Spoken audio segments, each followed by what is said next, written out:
ఎక్కడైతే ఈశ్వరుడు దర్శనం ఉండదో, ఎక్కడైతే ఈశ్వరుడు భక్తి ఉండదో అలాంటి చోట వీళ్ళు కొడుతూ ఉంటుంది. మనం లేని కొట్టదు. మనం భగవంతుడు బాధలు పట్టి బతికే వాళ్ళం. అందువల్ల మనం ఎప్పుడు కూడా భక్తితో బతుకుతాం. కాబట్టి మనం స్వామి ఎప్పుడు అనుగ్రహిస్తూనే ఉంటారు. మనం లక్ష్మీనరసింహ స్వామి గారు మనం అనుగ్రహించారు. ఆ స్వామి అనుగ్రహంలో మనం ఇలా ఉన్నాం. అందువల్ల కొన్ని విషయాలు చెప్పగలిగాను. ధన్యవాదాలు.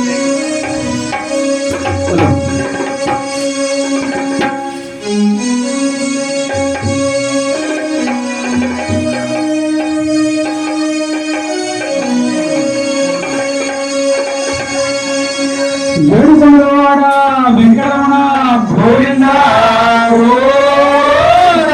జై శ్రీరామ్ జై శ్రీరామ్ జై శ్రీరామ్ జై శ్రీరామ్.